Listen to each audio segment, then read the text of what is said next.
ስር ነው የምተኛው እንዴ ለማብዬ ነው እኔ እንደዚህ ስቃይ ጭንቅት የሚያየው ለማብዬ እንዴ መራን tokko gatii akkamii qabdi lafa kanarratti yookiin immoo dhiirota biratti paaworii akkamii qabdi gatii akkamii qabdi vaaliyuun ishee hagamidha ka jedhudha hannuti har'a waliin mari'annu shamarroonni baay'een keessan gatii guddaa akkasiin qabdan yookiin immoo paaworii guddaan harka keessan akka jiru beekuu dhiisuudha dandeessu har'a garuu wanta bu'uura ta'e tokko isinitti himuun barbaada gara viidiyoo kootti utuu hin darbiin dura warri chaanaalii kanaaf haaraa taatan sabiskiraayib gochuudhaan maatii chaanaalii kana akka taatan akkuma kana yeroo hundumaa viidiyoo kana fakkaatu jaalala keessatti gaa'ila keessatti jaalala fayyaa qabeessa akka ta'uuf yookiin jaalala mi'aa akka qabaataniif gorsa garagaraa isiniif qabannee dhiyaanna gara viidiyoo kootti utuu hin darbiin dura waa tokko isiniif eeruun barbaada dhiirri tokko shamarran tokkoof gaafa bilbila kaastee siyaasuuf siiftee sin arga gaafa jettuuni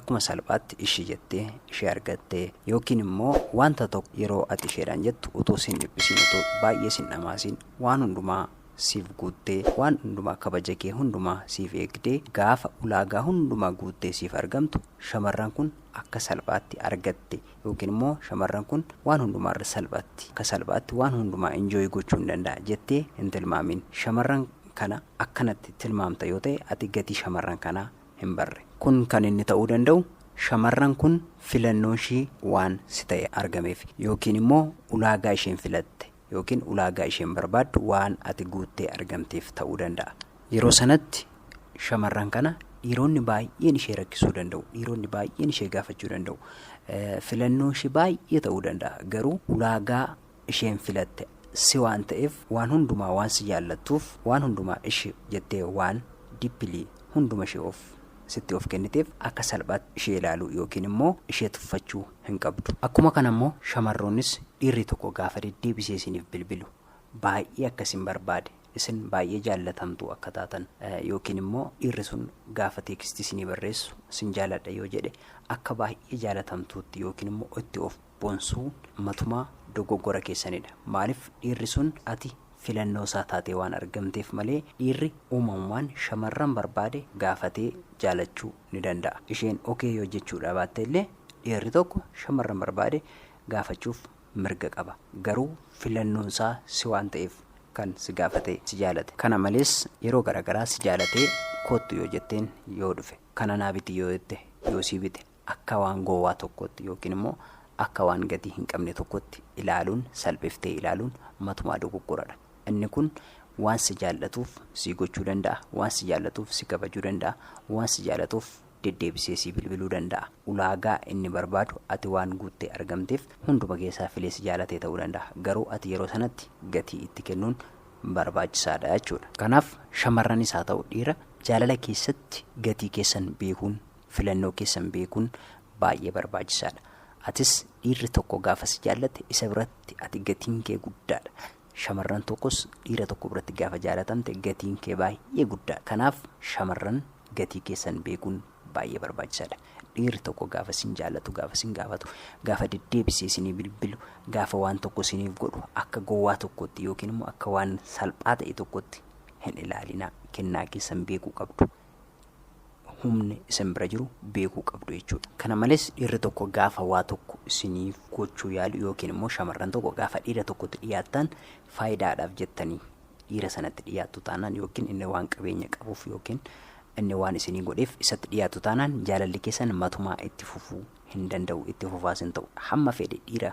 gadi bu'aayyuu yoo ta'e dhiirri saayikooloojii kana ni tilmaama jechuudha jaalalli keessan jaalala yeroodhaaf yookiin immoo jaalala maallaqaa akka ta'e akka isin hin tilmaamneef gocha kanarraa of qusachuun baay'ee barbaachisaadha jechuudha kun immoo dhiirri tokko qabeenya waan qabaate qofaaf yookiin immoo ati waan barbaaddu tokko battaluma si gochuu waan danda'u qofaaf dhiirri sun si fuudhuu dhiisuu danda'a yookiin immoo jaalalli keessan gaa'ila keessa yookiin itti fufuu dhiisuu danda'a jechuudha shamarran paaworiin keessan kana miti dhiirri tokko sababa qabeenya qabuuf sababa qabeenya isaa sitti baaseef jaalala si waliin turuu danda'a jechuu miti baay'een keessan akkasitti yaaddu birrii baay'ee waan natti baaseef kana booda birrii isaa ka yaadina waliin jiraata eessayyuu hin deemu jettanii yaaduu dandeessu birriin jaalala bituu hin danda'u kanaaf isin ilaalcha keessan paaworiin ittiin gaa'ila dhaabbattan qabeenya akka hin taane ilaalcha keessan sirreeffachuu qabdu jechuudha. Yeroo kanatti immoo sababa garaagaraa uumtee maallaqa isarraa fudhachuu fi maallaqa ofii kee hojiirra oolfachuu gaa'ela keessa kan si galchu yookiin immoo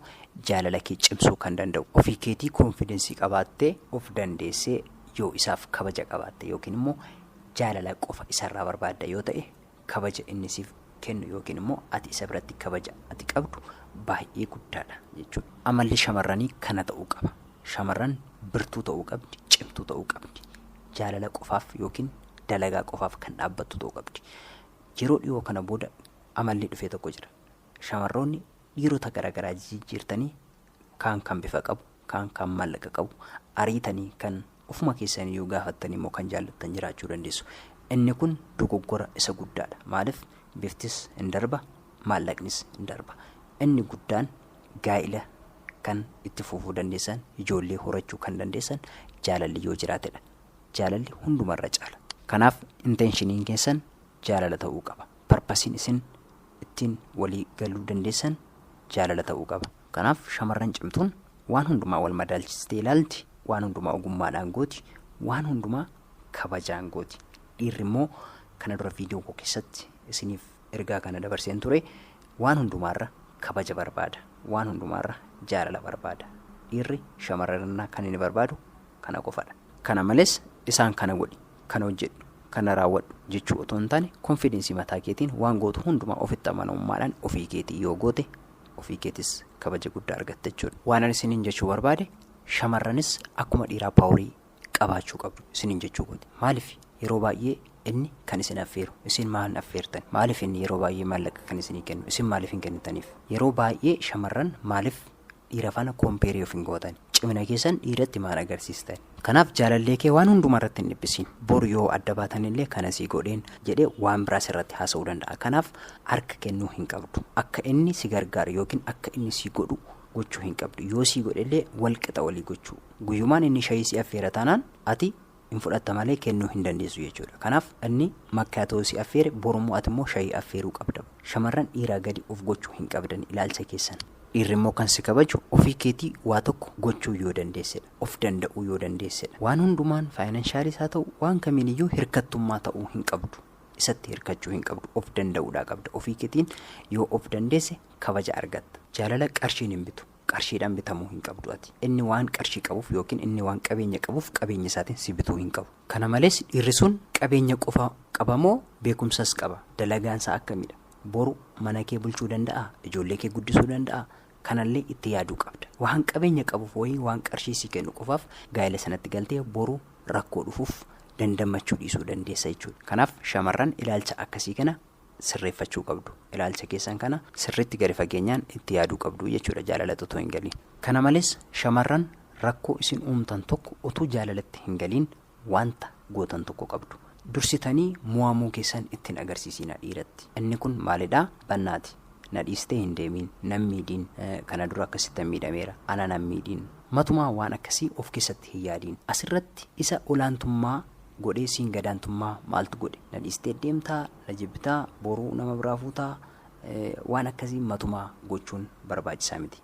Saayikooloojii dhiiraa keessa kana kaa'uun dogoggora isa guddaadha jechuudha. Booksanyoota lamatu miidaa keessatti walitti ba'e. Inni tokko suuta jedheet bannaati suuta hidhii na rukutiitii lafarratti na diriirsi jedhee suuta hidhee itti hima. Namni kun akkamitti mootiivii godhatee nama kana faana wal lola? Akka kanan ta'ina isin shamarroonni ilaalcha gadi of hin deebisinaa. Dhiirri tokko na jibbee yookiin na dhiisee deema jettanii hin yaadinaa.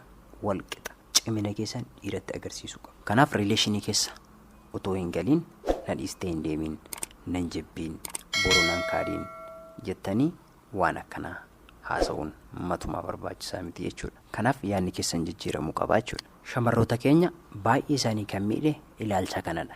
Dursaniit dabarsanii of kennu. Dursaniit ilaalcha isaanii gadi buusu. Dafanii mo'amu. Kanaaf ofiin waliin dorgomsiisinaa. Ati bareedina na caaltaa, ati qabeenya na caaltaa, boru nama biraa argachuu dandeessaa. Ati beekumsa na caaltaa, boru nama biraa jaalachuu dandeessaa, kan na caaltu argachuu dandeessa jettanii waan akkanaa kompeere of hin godhinaa. Nama kan faanayyuu of hin dorgomsiisinaa. Bakka si jaalate taanaan si jaalate, ati ulaagaa isaa waan guutteef si jaalate taanaan yoomillee taanaan harka kennuu hin qabdu jechuudha. Kanaaf riileeshinshippii keessatti eenyumtiyyuu miidhaa eenyumtiyyuu immoo miidhamaa ta'uu matumaa barbaachisaa miti. Jaalala taanaan lamaan iyyuu wal qixa ilaalcha gaarii qabaachuu qabu jechuudha. Jaalala keessatti jaalallee malee haadha ta'uu dhiisaa.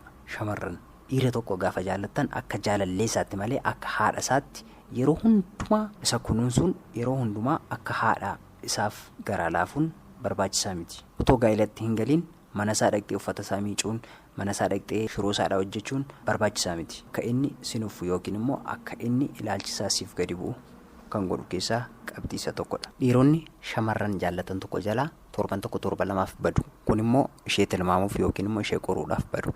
Yeroo inni si jalaa badu sanatti ati salphumatti maal balleessine, maaliif badde, nagaa miti moo jettee suutuma jettee gaafachuun barbaachisaadha. Garuu isa dhiistee ayyee jettee hin boossa taanaan ani maal si miidheenii waan na jibbiteef jettee waan hundumaa irratti hin boossa taanaan dhiirri sun yeroo sana gadaantummaasiif ilaalcha kee akka ati isa malee jiraachuu hin dandeenyedha kan inni keessa isaatti tilmaamu jechaadha. Inni yoo jiraates yoo jiraachuu baates ofii keetii of dandeesse akka jiraachuu dandeessuu fi konfidensii irraa hafaa akka qabaachuu dandeessu ilaalcha kana sirriitti akka inni beeku gochuudhaa qabda yookiin immoo cimina keetti agarsiisuudhaa qabda jechuudha. Kana jechuun immoo isa waliin hin haasa'iin yookiin immoo isa waliin argin jechuu miti. Gaafa inni waa tokko beekaa godhu yookiin immoo beekaa balleessu atis cimina kee hammam akka cimtuu taatee fi hammam akka obsituu taate, hammam akka beektuu taate itti agarsiisuudhaa qabda. Yoomillee taanaan dhiirri tokko shamarran tokko isin mo'achuu hin qabu. Saayikoolojii isaa ta'u, beekumsa isaa ta'u, qabeenya isaa ta'u yeroo hundumaa isin gargaaruu hin barbaachisu. Isinis gargaaruutu barbaachisa. Kana dura isa malee jiraachaa turtan ammas jiraachaa jirtu, gara fuulduraattis jiraachuu dandeessu. Kanaaf shamarran keenya ilaalcha keessan sirreeffadhaa, of kunuunsaa, cimina keessan dhiirotatti agarsiisaa. Waan hin taane irratti hin kufiinaa, waan hin taane yaadinaa, waan hin taane